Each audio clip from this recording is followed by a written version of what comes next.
C'est en 2011 que le Ranger a quitté le marché nord-américain, mais pas ailleurs dans le monde. En 2015, Ford Australie a dessiné une version complètement renouvelée de ce véhicule-là qui manquait justement en territoire nord-américain. Une camionnette très intéressante, aventure qui est capable de nous sortir des sentiers battus et qui est quand même très intéressante en route. Avec moi pour en parler, Marc Bouchard. Marc, une camionnette pour toi, qu'est-ce que ça te permet de faire? Bien, en fait, on va faire toutes sortes de choses avec la camionnette.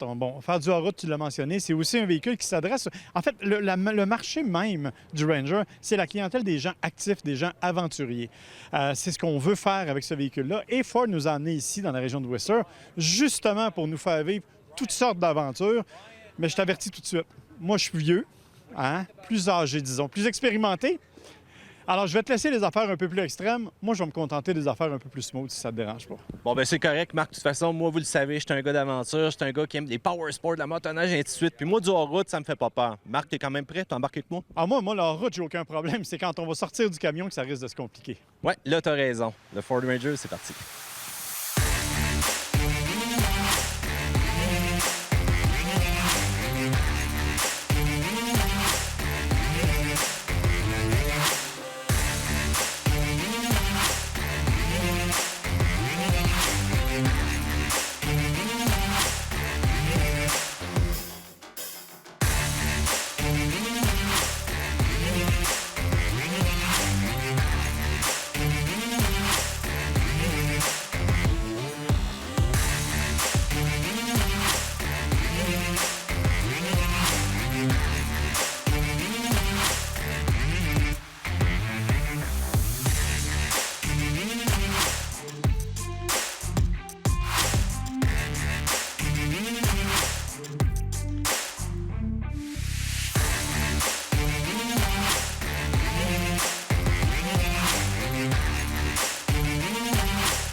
Après un parcours d'escalade dans les Rocheuses et en plus d'avoir fait du bobsleigh dans le parc olympique, on s'en va essayer le camion.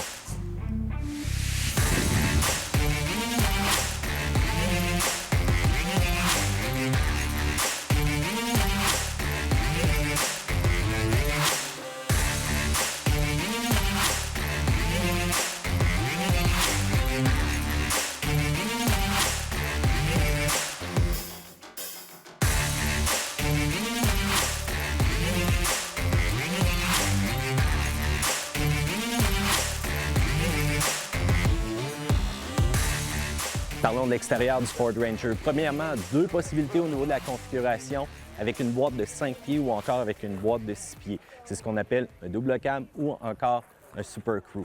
Pour le camion en tant que tel, je trouve que le look est quand même très intéressant et différent. Si jamais vous avez voyagé cependant en Thaïlande ou encore en Australie, vous allez remarquer que c'est pas mal familier.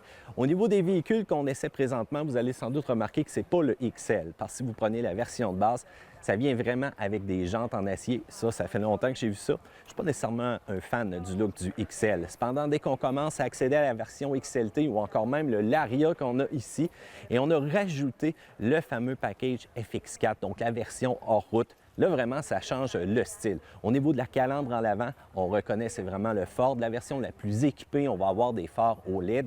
De côté, regardez les jantes. Je trouve qu'on a un très bel agencement de couleurs et justement, parlons-en des couleurs. Il y en a plusieurs, même le or, je le trouve très beau. Un marchepied pour faciliter l'accès. Vous allez remarquer aussi la mention Laria sur le côté du véhicule. On a quand même un look qui est typiquement Ford si on veut. La section arrière, eh bien, le panneau classique de camion, vous avez la possibilité de le verrouiller ou encore de déverrouiller. Et vous allez remarquer qu'on a appliqué un protecteur au niveau de la boîte et on aime beaucoup aussi les points d'ancrage qui vont vous permettre de transporter votre cargo en sécurité.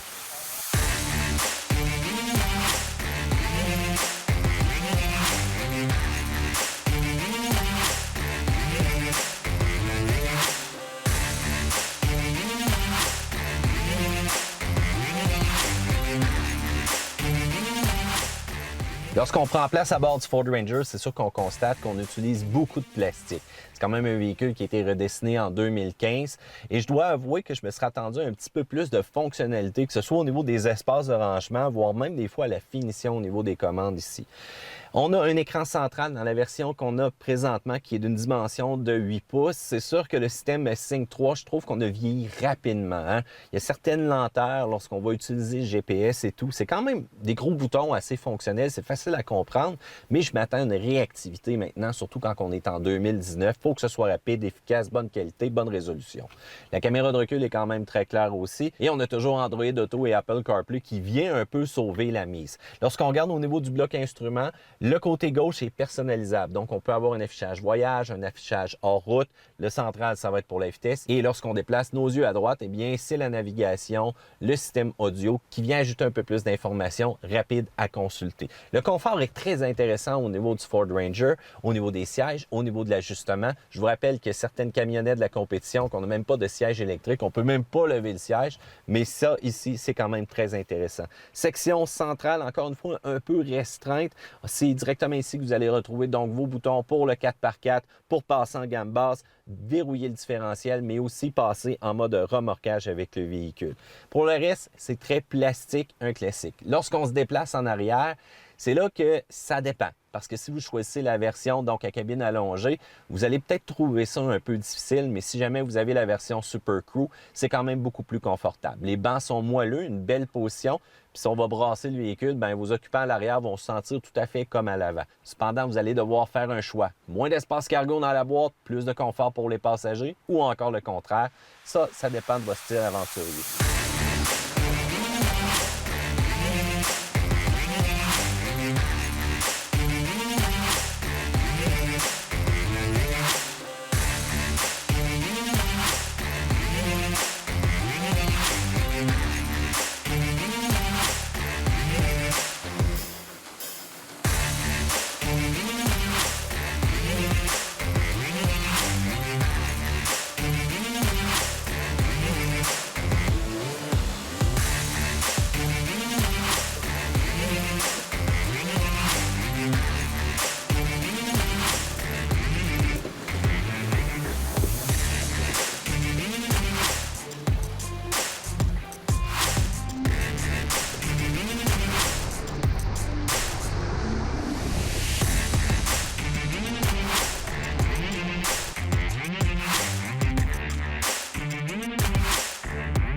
Parlons mécanique et appréciation du Ford Ranger. Marc, on est en territoire d'une mécanique connue, le 2.3 litres, qui offre un bon rapport côté puissance et surtout couple. Oui, en fait, c'est ça. C'est 270 chevaux. C'est quand même 310 livres-pieds de couple. Ce qui est intéressant de ce moteur-là, c'est que tu as beaucoup de couple à bas régime.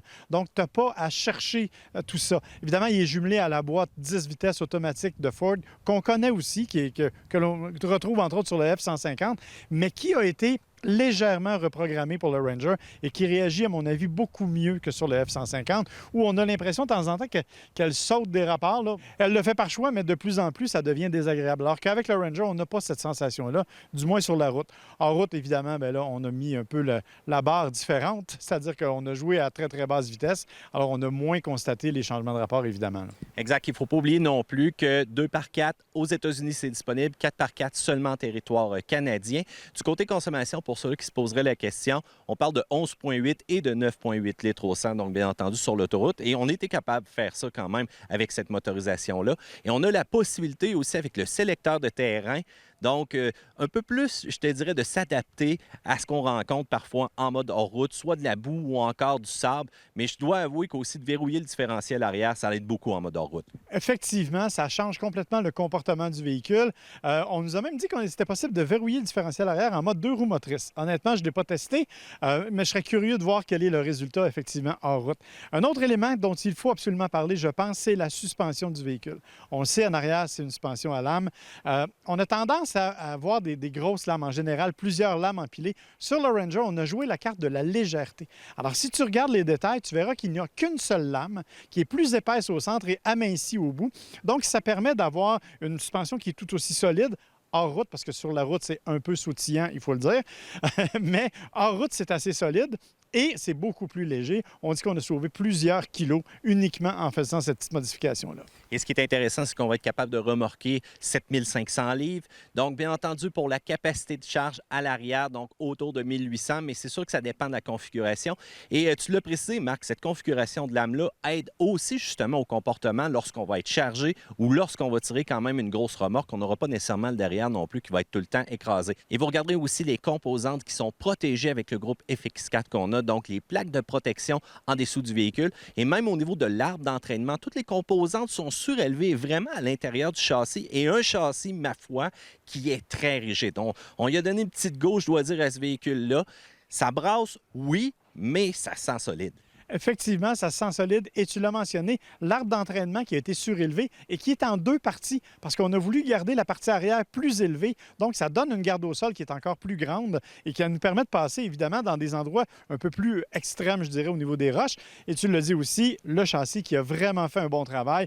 Quand on fait du hors-route, à un moment donné, on a eu l'occasion de voir à quel point il se tordait. Et honnêtement, il est d'une grande rigidité. Il faut dire que l'empattement n'est pas très long non plus, ce qui contribue à cette stabilité-là. Mais sincèrement, j'ai été extrêmement impressionné du véhicule dans sa partie hors-route. Sur la route, je t'avoue que c'est plus ordinaire un petit peu. Ça va pas mal. Le moteur offre quand même beaucoup de couple. Mais bon, les suspensions, on aurait peut-être avantage de les améliorer. Heureusement, on a quand même mis plusieurs éléments de confort à l'intérieur. Donc, ça fait quand même une randonnée intéressante. Tu as totalement raison. Parlons prix maintenant. On parle de 32 000 pour une version XL, mais attention, avec des roues en acier, les sièges en tissu. Quand même, au niveau de la sécurité, le système de freinage d'urgence, le système Sync. Mais là, le prix monte assez rapidement. Une version XLT va tourner aux alentours de 37 000 mais 39 000 si on veut une modèle Super Crew. Et des versions pleinement équipées, 43 389. Mais devinez quoi, on ajoute quand même des options à ce groupe Laria-là, qui vient quand même avec le cuir, le système Sync 3, l'accès intelligent. Mais si vous voulez, le package en route, c'est 1 400 de plus. Le package noir, 2 495, ça commence à être cher. 3 000 pour le système audio. Je pense qu'on peut se calmer un petit peu dans le prix cependant. Oui, en fait, il faut savoir aussi que les gens de Ford nous ont dit, on a voulu mesurer ce que la compétition faisait et ils ont pris l'équivalent, le Canyon pour ne pas le nommer, et ils disent qu'ils ont fait le prix à peu près équivalent. Le problème, c'est que la différence, c'est que le Canyon offre des versions de base en 2 roues motrices, ce que le Ranger ne fait pas. Donc, il y a déjà, en partant, une échelle qui part beaucoup plus haute que celle de ses compétiteurs. On dit qu'actuellement, il est 3e au chapitre des ventes. Il faut dire que c'est dans un créneau où il n'y a pas beaucoup de concurrence non plus. Ils sont à peu près 4 modèles. Alors, évidemment, c'est un peu facile. Mais je pense qu'il y a un bel avenir, mais il va vraiment falloir, comme tu l'as dit, peut-être réfréner un peu nos envies de luxe puis regarder la facture à la fin de la journée parce qu'effectivement, ça devient un peu trop dispendieux. Très bon point. Donc, pour le Ford Ranger, c'est un véhicule qui est quand même très bien balancé. Un point fort à la motorisation, moi aussi, que j'ai quand même très apprécié. Et dès que moi, un véhicule est capable en route, surtout comme celui-ci, puis qui est capable d'en prendre, je suis très content. Donc, un véhicule qui va être capable de vous amener à l'aventure, qui va être capable de remorquer, qui va être capable de charger, ça, c'est très intéressant. Donc, sur ce, Marc, es-tu prêt pour ton cours de yoga? Oui, mon cher, on va aller devenir zen. Namasté, qu'on dit? Oui, exactement. Namasté.